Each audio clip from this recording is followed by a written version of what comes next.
And we are live once again.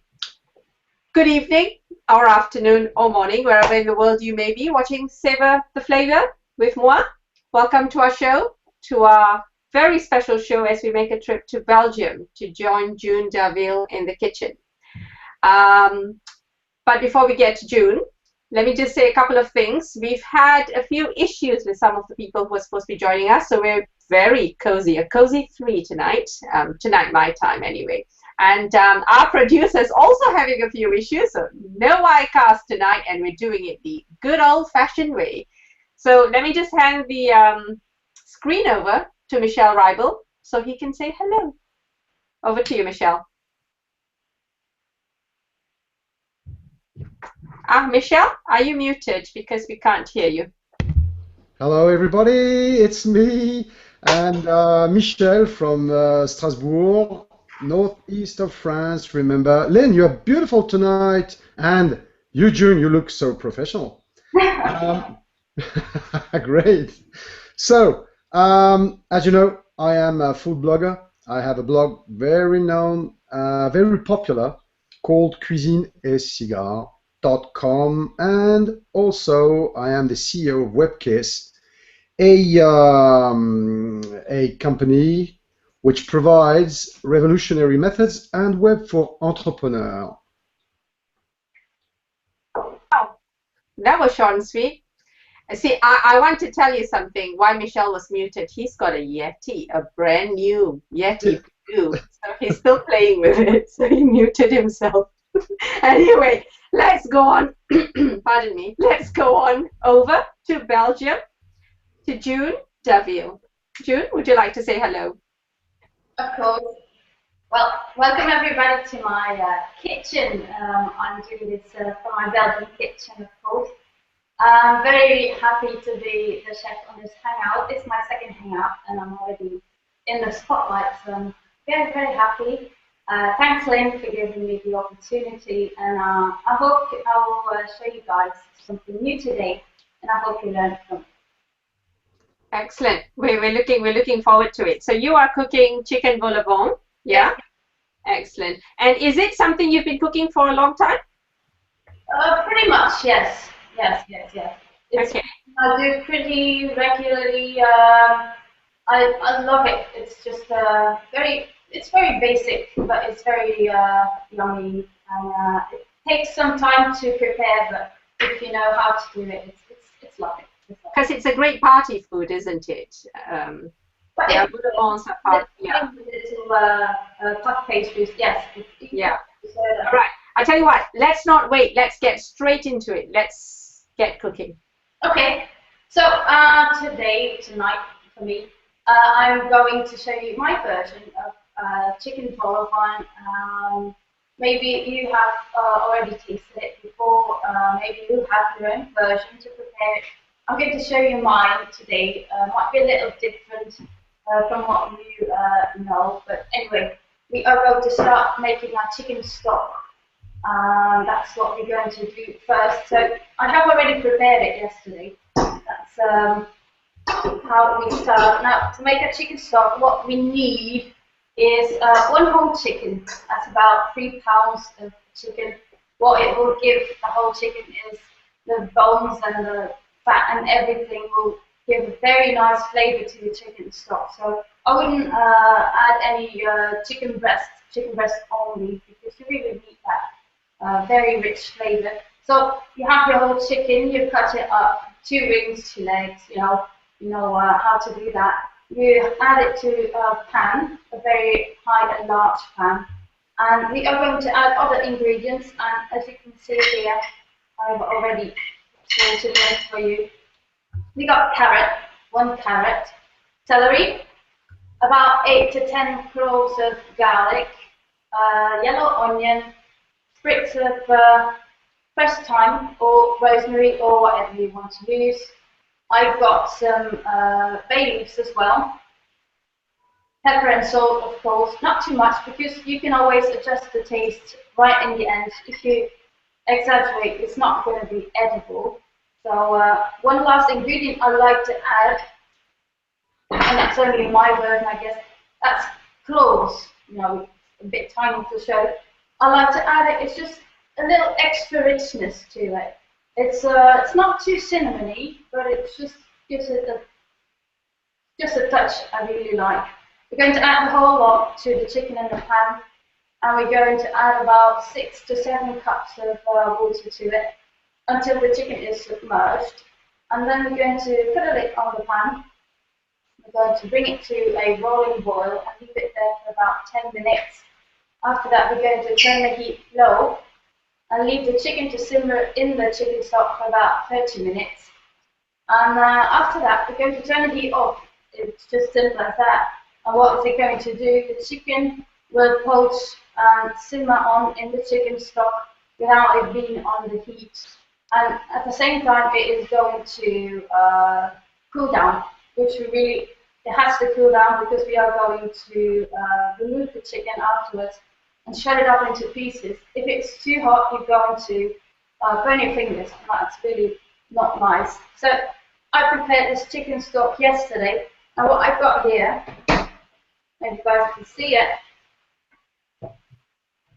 it's just, you know, the carrots and the celery. Okay. And stuff. Yeah, great. Very, very rich chicken stock. It's pretty good. Can I ask you a question on behalf of the audience? If you know, making chicken stock, it's not your traditional chicken stock, obviously, because you're only simmering it for about 30 minutes and then you're letting the chicken poach because you're using that chicken meat, aren't you? Yeah. Yeah. Can you cut short the method by using a good shop-bought chicken stock and perhaps just some chicken breast lightly cooked for the whole recipe? Do that, but maybe I would opt for chicken wings or chicken legs because you really need those bones. It's like if you're cooking fish, you better do it when it's whole. It's the bones give it an extra flavor. I would not add whole chicken breast, just chicken wings. Well, everything you have when the bone is still attached. That's going to give an extra touch to the chicken stock. It makes a difference, you know. It makes a difference. So here's our chicken stock. I have prepared it as I said before. You're going to remove the cooked chicken now. I have left one leg in it, as you can see, to show you. I have already removed the rest of the chicken. Set it up already just to save time tonight. What I'm going to do, normally it's lukewarm, something like that. I can put it here. I'm going to go back to my chicken in a minute because I'm first going to finish the chicken stock. And what we're going to do, give it a good stir, and we're going to strain it. So. Okay, while you're doing that, while you're straining the chicken stock, let's just say hello to some people in the audience. We've got Kim Bultman, we've got Nazim Beltran, Christopher Vogelman, Daniel Davis. I'm sorry if I'm missing some of you guys. Okay, my comment tracker's acting up again, so I've got a Mac here and I'm looking at the comments over there. So I'm going whoa that way, so I might miss a few names. And I can't let it go without saying this. Now, let me just bring the camera back to me. I can't let it go without saying this. Nicholas Bourgeoglou, who informed me in a side chat just now, he's half naked on his rooftop while watching this. Okay, so back to you, June. Oh, hi, Nicholas. Hi, the half naked Nicholas. Couldn't let it go. Back to you, June. So, as you can see, I have straightened the chicken stock. Got all these bits in it I just introduced to you. We're going to get rid of this because, you know, it has done what it was meant to do. It has given an extra flavor to the chicken stock. I'm just going to get rid of it. That's it. And now we've got this, I don't know, I'll just come a little closer. It's a very rich chicken stock. I don't know whether you guys can see it. I have to make sure I'm not dropping it. Yes, we can. Yeah. That's a quite thick layer of fat on it. You can make this in advance, as I said. You can made it yesterday. What you must be aware of if you put it in the fridge to chill is that the day after you're going to remove it from the fridge, and it's going to have a very thick and solid kind of fatty layer. It's nothing wrong with it. Just, you know, it's like if you put some olive oil in the fridge, it's going to You just have to keep it on room temperature or heat it a little bit up, and it's going to disappear. Don't get rid of it because that contains all the flavor you need. Okay, you want the fat in the stock, yeah? Yeah, that's Okay. going to give the richness to the sauce because this is also going to be the base of our white sauce. Now I'm going to put this back over high heat. Okay. What we often do when we make a stock here in Alsace, Lynn, is a salad with the carrots and leaf. You just have to boil some eggs, hard eggs, you know, and with fresh spring onions and a vinaigrette, you can make a great little salad with these cooked carrots in little dices and with the remain leaf that you I see on your plate. You put leaves in it, yes? Leek, no, that's celery. Celery. Like, Oh, you can yeah. add leeks, any vegetable you want, except cauliflower because that's a little too much. Okay. That's too much. So as the chicken stock is boiling, Christopher, we've got a question. First question from the audience. Christopher Vogelman wants to know, but I'll just answer him. You get on with what you're doing, June. Would it be acceptable to use chicken thighs for the stock? I think June said that it is preferable because of the bones. chicken wings, chicken thighs, everything. Yeah, that's much better than chicken breasts, you know. Yeah, chicken breast, so boring. Yeah. So next step I'm going to do is poach the mushrooms because my version of chicken vol au vent got cooked chicken, it's got meatballs, it's got mushrooms and a white sauce.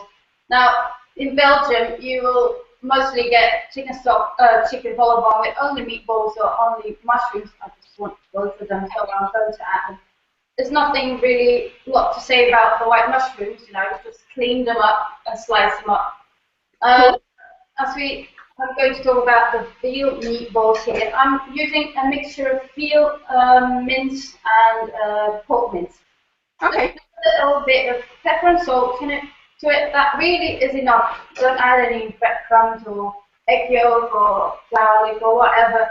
It has to stay very, very subtle in flavour. Just very, very little ingredients needed. Just your minced meat, your salt and your pepper. Excellent. And you're going to what you're going to do? Simmer that now. We're going to poach it. Poach it. Okay. All right. Okay. These meatballs are very tiny. You can see it. It's Yeah. about half an ounce, 15 grams. It has to be very tiny because it's chicken with meatballs and not meatballs with chicken. Yeah, and you've also got to fit into the cases as well. So you don't want them too big. Yeah, they have to very, very small. So I'm going to put it in. Okay. While you're doing that, do you want to anything you want to tell us about Belgium in particular that us folks, well, the Americans might not know about? Sorry, guys. Something about Belgium. Ooh, we have. Oh wait! Stop! Poach while you talk. Yeah, it's still heating up. It's still heating up. It's hot, so. It's like me and my kids and I, you know. I ask my kids a question, or rather they ask whatever, you know. But they have to stand still if they're talking to me, even if they're in the middle of doing something. I mean, no, move while you're talking. So, anyway, back to you. Something about Belgium. Something about Belgium. Well, first thing that comes up in my mind is we have about 1,300 kinds of beer. What? Yeah. That's enough, you know. I'm trying out a lot of them, but yeah, 1,300 kinds. It's you know, these lately you've got this kind of trend that people are brewing their own beer somewhere at home, and they win prizes with it. Actually, it's a you know, it's a nice trend, and people are doing a lot of cooking with beer as well. So I've been making both things here in Belgium. That's the first thing. I got a Belgian beer. Is your husband getting it for you? Oh, I say, look at that. See, that's can you see it? It's a Belgian beer. It's called Carolus, and that's the beer from my local brewery. Oof. It's one of the best. It has, what prize has it won? It was the best The best dark beer in the world. the best dark beer in the world. Really? Ah, Carolus, Carolus. I'll just write that down in the comment stream. Cool, excellent. Say hello, Luke. Say hello. No, you have to Cheers. go around here. Hello. Okay, it's still heating up, so I can talk about my chicken then. Oh, as I said, I have already shredded the rest of the chicken here. You can see it. I'm going to put it. It's about everything except the leg. I still have to clean up. I'm going to do it now while this chicken stock is still heating up. Now, see, it's got some skin on it. It's got bones in it. You know, just clean the whole thing up. Everything you don't want in it, just get rid of. It's very annoying to have these little bits in it that you know, don't want to chew it on really. So, I can't believe I just heard a Belgian say little. did I? Oh, it was you. Really? You did. You said little.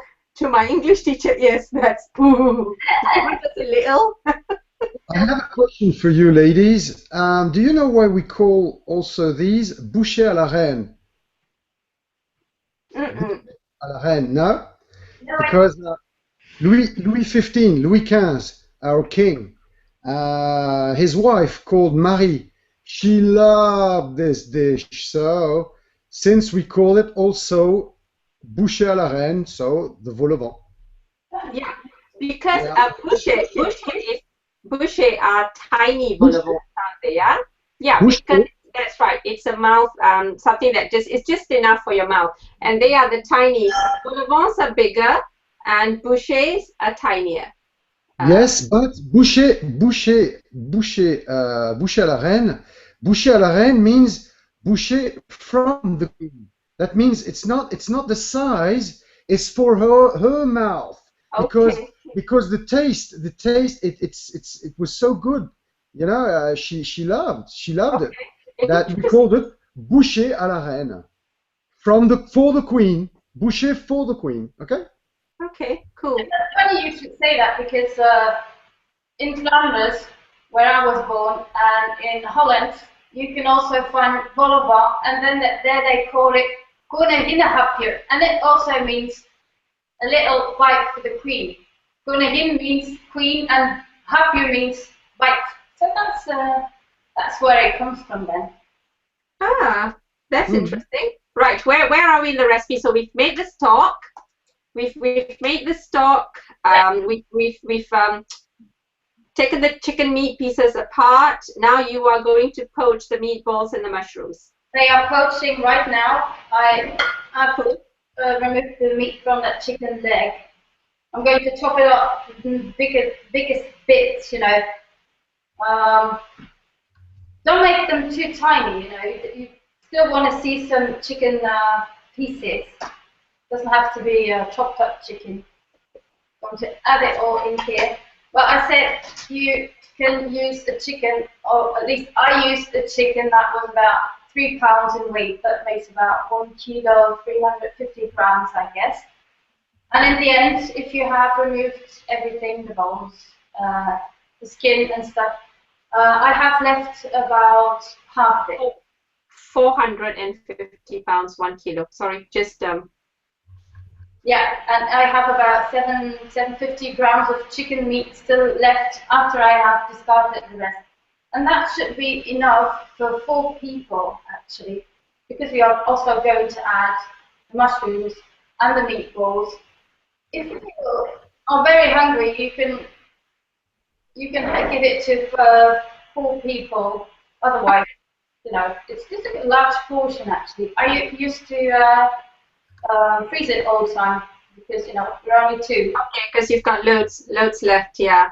Just to answer a question, well, actually a comment in the audience. Lansfield says that in America we call it amuse bouche. We call them amuse bouche or amuse goule here in Europe as well. But those are standard mouth teasers, mouth palate cleansers and stuff. That's what amuse bouche is. As slightly different from what Michelle was talking. Get to know me better, Lance, and you'll realize that I am the amuse bouche queen. I like to turn any recipe into an amuse bouche. That's always the big challenge that I enjoy. Back to yes. you. Enough about me. Yeah. More and more. Yeah. That's what I also do then. We try to make a lot of different tastes and choices for a meal. It's a lot of work, you know, amuse-bouche and verrine. When you make one meal with verrine and amuse-bouche, you know how hard it is, how difficult it is.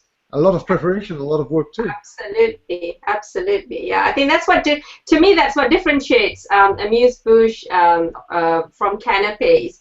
One is simple to put together. There is not much cooking involved. Whereas with amuse-bouche, it is really here. And in the old days, it was created. I think it was a term created in the 70s by chefs who wanted to showcase their creations, but in tiny bites. I think that's how the term was created.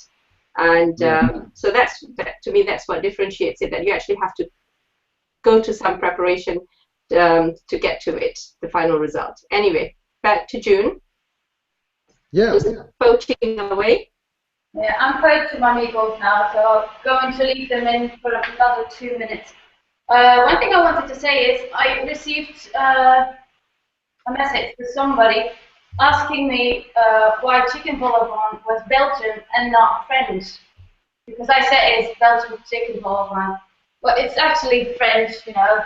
Originally, it comes from France, but you know, France and Belgium is we're doing very well up there in Europe.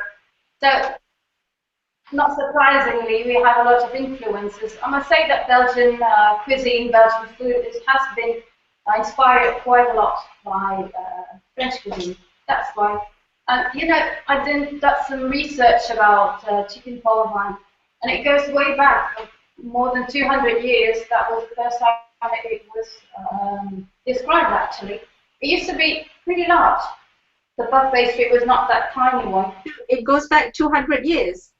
Yeah, about 200 years ago. It was the first time it was described somehow with somebody that pastry chef who was looking for the perfect puff pastry to serve it in. That's where its name also comes from. Wow, okay. So it used to be very large, you know, the puff pastry used to be like this, actually more like a pot pie or something, or a chicken pie. And they would then take all that stuff in it, the stuffing, and cut it up into pieces and serve it like that. It was actually more like a pie. The portions have come smaller and smaller over the years. So now we have these little tiny puff pastry shells, as you call it. Interesting. I'm going to put back to my meatballs. I think they're done. They're very tiny, so they don't need a lot of poaching. That's about it. Okay. So, while Michelle, would you like to? We're at 8:23. Michelle, would you like to suggest some wine pairings with today's recipe, s'il vous plaît? Just give me a minute. I'm going to share something. So people are you screen sharing? If you can check what I posted today, there were 2 bottles. Oh, I have them there too. I'm going to share them again, and after that, I'm going to share a map so people can see exactly what I'm talking about. Because this particular recipe, June. I love it. You know, we were talking about it in the green room. My mom does it, and she is the exclusive person who serves me a vol au vent, une bouchée à la reine. Because since I'm a kid, she puts some quenelle quenelle is like dumplings, and quenelle is fish. So we also eat it in our family with some fish. So the picture is coming up. I would like to propose two lovely wines, really good Burgundy wines, white wines. So I've just shared right now. Do you see it, Lynn, on the event page? Not yet. Two bottles It's of. okay. Go on talking about the wine. Okay, the wine I'm talking about. You can see two bottles. On the right side, left side, sorry, you have Mâcon Village. Mâcon Village is in the south of Bourgogne, and also le Saint-Véran. Saint-Véran. These wines are just perfect because if you want, these wines have gold dresses, white or yellow gold straw and silvery or greenish, shiny and soft. On the nose, the aromas suggest broom, white rose, acacia, honeysuckle, fern, verbena, lemongrass, citrus, also grapefruit, and it is very fresh with lively wines. They are lively wines, dry but fruity. They have good concentration with the acidic support necessary for their duration. You can keep them years and years. Roundness and smoothness, what's characterized them. So I'm going to. Are they expensive? No, that's the reason. I would say that I found these two bottles for less than €7 per bottle. I don't know what. Way. Sorry. Really, €7. Yeah. That's... Yes. And when you search for these wines, you always have to be careful because you can have a great year or a very bad year. Okay? So that's the real problem. If you find these wines very cheap, don't buy them. So I think we're going to go back. We're going to go back to June at the moment. I think she's ready to assemble. I'm going to share a map. Yeah, I'm going to share the map. Okay. Back to you, June. I'm going to make the white sauce now. The butter's melting already. I'm going to add flour. I always add the same amount of butter as I add flour. It's about 2 ounces, 55 grams I add. I leave the butter to melt. I'm going to add just all-purpose flour to it. It's just a basic kind of bechamel sauce. Okay, like just you're making a basic white sauce, basically, yeah? A basic white sauce, but instead of adding cream or milk to it, we are going to add our chicken stock, of course. Yeah. It's going to be very creamy. So I'm going to add the flour in it now, and I'm going to give it a good stir. So. Okay. All right. Cool. Christopher Vogelman's very disappointed. He thought, Michelle, you were going to share the bottle of wine the way we did our noodles. Do you remember on Simply Singapore? Yeah, when we shared the noodles via the screen? That was so cool. And Kim Bultman says, great description of the wine, Michelle. Thank you very much. So you've got, folks, the map of. Can we just take a look at the map, Lynn? Quickly, as you can see, is it online or not? Not yet. Not yet? Okay, wait just a few seconds. Just. Yeah? Okay, great. As you can see, we're talking about wines that you find between Paris and Lyon. Okay? I am in the northeast, so I am one hour and a half from with my car or my bike from here. So as you can see, these two wines come from the very south of Bourgogne. There where the chicken, the cook is running after the chicken. You see it, Lynn? So you can find Saint-Véran, also Mâconnais, in this area. Okay. Just one word for persons who want to visit this country in France. It is fantastic. In the north part, you have Beaune, and you also have Nuit Saint-Georges. I'm not looking at the map. I remember these places very well. I've been over there a couple of times. It's very beautiful, and the roofs are fantastic, and houses are very beautiful also. So yeah. Excellent. really. Well done, Michelle. Thanks so much for sharing that map with us. It's cool. So my corn is just at the bottom where the chef is running after the chicken, as you say. Cool. Right. Foodies plus HIRL next year, I reckon. So I thought we were going to Greece. Now we might be going to France. Yes. Well, I have a chance. I'm just 2 hours from you, June. I think not too far. And you have a comment from MJJ Namal Diaz. Please tell me what your first name is so I can actually call you by your first name. Good to see you. What time is it in Sri Lanka? 12:30 in the morning, I think.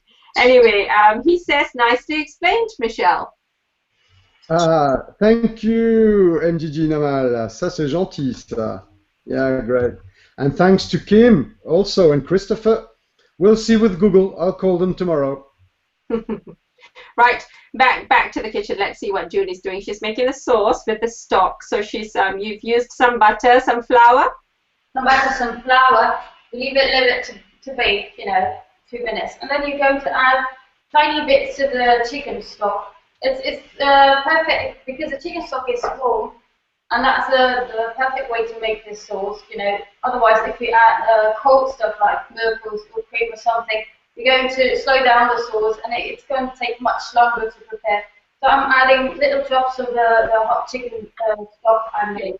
Would you use milk or cream, or do you think that will make the whole the final result too creamy?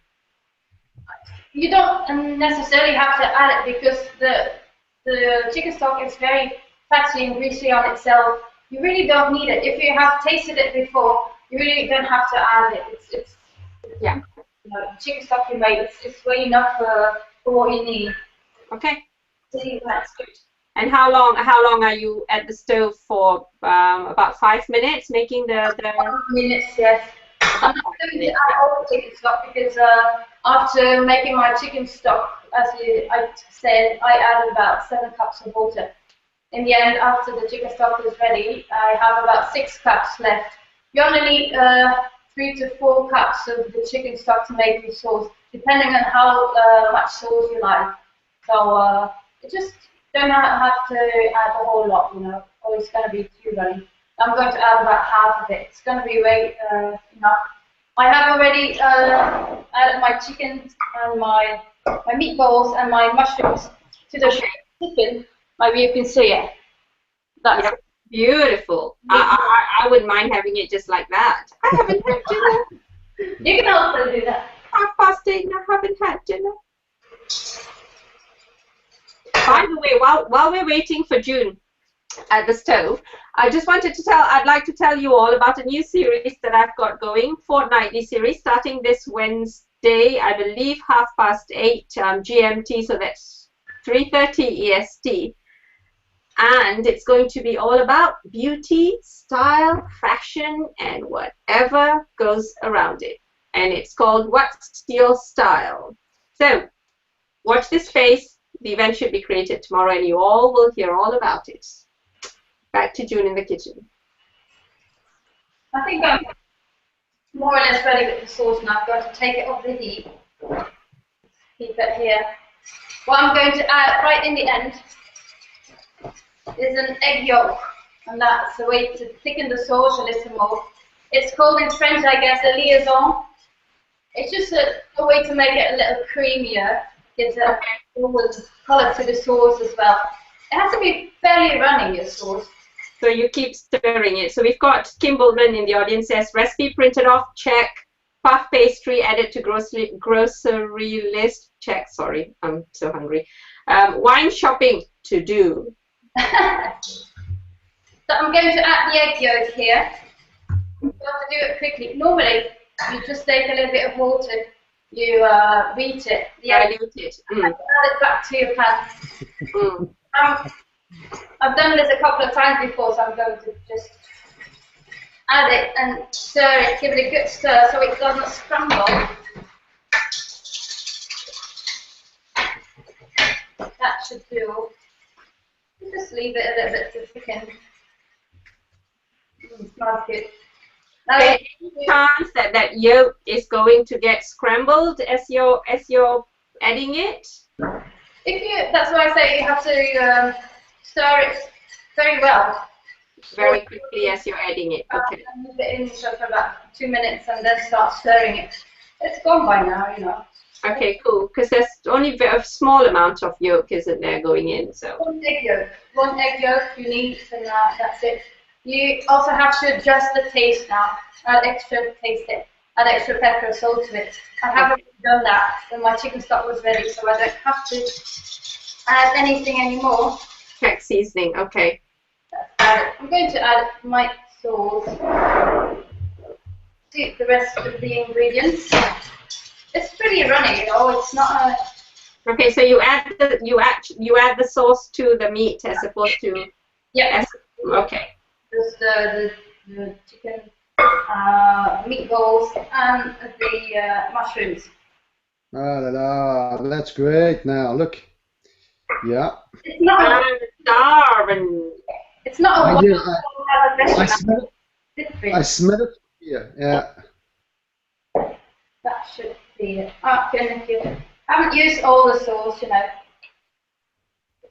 Okay, so you've got to basically use your own judgment about how wet it should be. Oh, fabulous. Still got a little, you know, it has to be fairly wet. Yeah. Otherwise, you have to add up with a sauce that is too dry, and together with that puff pastry, you know, it's not going to be pleasant. That puff pastry has to be drained with sauce. Yeah, otherwise it's a little, just a touch too dry. Tony Rose says, that's a great sauce, June. You know I love my sauces. So. It's a lovely sauce, this one.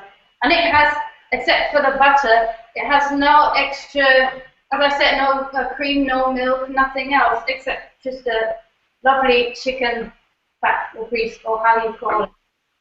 Excellent. Very good. And it's got that chicken flavor, you know, it's hard to get it with all the ingredients. It's, as you said, you can use a little bit of chicken bouillon with chicken legs or something, but one whole chicken, that really makes a difference, you know. So I'm going to leave it to sit now. Almost done, I must say. One thing I have to talk about is the puff pastry. Okay. Before you get there, I'll just mention Kim Bultman's. Kim Bultman's a very experienced cook. She says alternatively, to try and stop the yolk from getting scrambled, you could just temper the yolk with a bit of the stock. Yes. As you mentioned, adding some water, a bit of water to it. Yeah. Okay. Right. Let's. On to the pastry. Yeah. So I'm not sure where you live, but mostly. Here in Belgium, you can find these puff pastries ready-made, ready-baked. You just buy them in blocks of 4 to 6.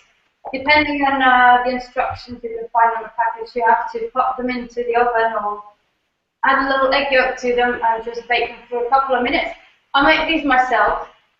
It's very easy to do. I also have the recipe on my website. If you go to my chicken vol au vent recipe, right before you reach in the ingredients list, pepper and salt, you can see 4 chicken vol au vents. Just click on it, and then I have a detailed website page about how you can make it. And you basically use 1 puff pastry sheet, of course, and you use 2 serving rings, a large one and a small one. And you're going to make a couple of large ones, leave 1 hole, and then just take the inside out. Can you see that? Because it's not very, you know, like this. You have to have everything photographed in detail there. A simple question, ladies. Lynn, you too. June, can you find them as well in your supermarket? These. Yes, that's what June was saying just now. Yes, you can. You know, it really depends on where you are. In the UK, they're very easily available, but I'm very fussy about my pastry. It's got to be all butter, so I tend to make it myself. Okay. Yeah, same with me. Also, I'd like to make it myself. You can find these at the baker's shop. Yeah. I've got a question from Namal. He's asking, Are there any possibility to ask June Deville's about her traveling? It's so funny. We've talked to you so much about it in the last Savor the Flavor show and in the green room. I forgot that we haven't talked about it live. So do you want to tell us? Do you want to tell us, June, about what's happening in the foreseeable future? 1st of September, you said you were off to. Yeah, I'm off to 1st of September. I'm off to Germany for 2 weeks. I'm going to Munich for visit the city for about 3 days. Then I'm going to a lovely beer fest. It's all leaderboards and everything included. It's gonna be so fun. And then afterwards we're going to Berlin for a week. I haven't been there before, so it really seems like a very vibrant, very young city now, very modern. After that, I'm going back to Spain, to Tenerife, for a couple of weeks. Then I'll come back in November, because there's a Brian Ferry concert in Brussels. And what concert? A Brian Ferry concert. So I'm going to watch Brian Ferry. I have to come back, Brian Ferry, okay, all right. And then the 3rd of December, I guess, we leave for Hong Kong, a couple of days, visiting a friend there. We fly straight to Saigon. Well, we stay there for a couple of days. Then we are going to enter a boat and travel on the Mekong. Up the Mekong River. Cool, excellent. And just to let all of you all know that we are making plans to have June come back. Let me just switch the camera back. I keep forgetting. We are making plans to get June to come back on Savor the Flavor whenever she can get good Wi-Fi. So we're hoping to catch her while she's in Cambodia, most definitely. So. Yeah, that would be lovely. I'd love to. It depends on the internet, of course. Yeah, definitely. Right, assembly job then. And now let me see how you serve this. Yes, let's see how this is. I'm impatient. Yeah, I'm impatient. I'm going to add some of the chicken, meatballs, and mushrooms. Get that. Take a spoon. Much easier. Add it. Not easy to fill that inside. You can just put a bit of meatballs and mushrooms and everything. Put it next to it. Oh, that's quite interesting. Mm. That you're not. Let me just focus on you. That you're not bothered. You're not doing a tiny, neat little presentation. That's interesting. No. Because this is a meal, isn't it? You're not serving it up as a canapé. No, I'm not. Mm. No, not Interesting. Just add a nice bit of the sauce. This is it. It's a tiny portion, this one here. That's great. I'm going to chop up some parsley first. The French sprinkle of parsley. There we go. Great knife skill. Oh. Yeah. Just one last word about this for me. Now we eat it as a main course, but in the past this was a first course, So that's why my mom gives us serves us when I go and visit my mom with my kids. It's just the perfect dish to serve to all the family, and we have some linguine or spaghettis with that, Oh. So you've got the ubiquitous Belgian French fries? Of course. And mayonnaise, of course. Of course, yes. Homemade mayonnaise. I cannot eat. The first time I went to Belgium was, oh my God, almost 2 decades ago. So since then, I haven't been able to eat French fries without mayonnaise. That's it, I guess. I still got the puff pastry lid. That's the little thing you keep the visual. The lid, yeah, the lid, as it were. Mm. And I think I got everything. Oh wow, that is amazing. One thing. Wait, that is. We're going to have a Belgian white wine. Ooh. Oh. June, can you pull the plate a little? Oops. We've lost her a little bit. We've lost. Yeah. We've lost you. Wait. Ooh. We back. No, not now. We want to see the Phew. Well, yes. June, pull the dish, please. Yeah, she will. She's just serving up the wine. You just serve up the wine first. It's okay. Serve up the wine. Yeah, don't worry. Yeah. Whoa, Oh, what's what's that? that? It's the webcam. Oh, is it? I thought she had the beer on draft. It's yes. nice. Let's go to my wine, see. Yay. Well, great. That's a perfect thing to go with the chicken vol au vent. That's Oh, cool. good. Cool. Okay, now if you can hold your plate up, that's it. You see that? French fries. Little green Oh, salad. great. Thanks, Luke. Ah. That lights made a huge difference. Yeah. Great. Like that. Fantastic. Look at the sauce. Fantastic. Wow. Hey, Marvelous. that's perfect. Yeah, Great. yeah the sauce is. It's good. Well done. Bravo, June. Bravo. It's Super. Fantastic. Yay. No, do that again. Go on, do that again. Do that again. Go, do that again. Great. Excellent. I enjoyed it myself. It That's was good. fabulous. It was fabulous. Well done. Well done. I'm trying to get you a round of applause, but I'm a bit slow with my Google effects here. Come on. There we are. Bravo. Excellent. All right. Thank you so much, June. We really did enjoy that. That was really good. That was really good. And I really liked the post right at the end. Right. I suppose now we know what you're up to over the next few weeks and months. So I suppose all that remains is for you to say bye to us. But I'll try to watch other episodes, see where I am. But yeah, that would be good. I mean, the beer fest, but I suppose being a small town, perhaps we might not get Wi-Fi that well over there. But we shall see. Michelle, would you like to say bye before we say the final? Yes. Thank you, folks. Hey, at first June, great job. Really, I appreciate. Honestly, I would like to fight in that. And of course, to all the people watching us, thank you, and thanks for your kind words. And see you soon. Thank you, Michelle. Yes, I'll echo Michelle's words. June, fabulous job. Really. I had a really good time. Not a newbie anymore. Next time you come around, you'll be an old hand at this, and you'll tell us how you want to do it. good.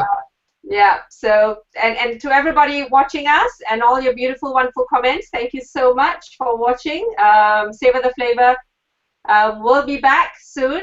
But next Saturday, I'm on Simply Singapore with Larry Fadillier. So thank you so much for joining us from June, Michelle, and me. It's a goodbye. See you soon. Goodbye, folks. Bye-bye. Au revoir. Au revoir. Bye-bye.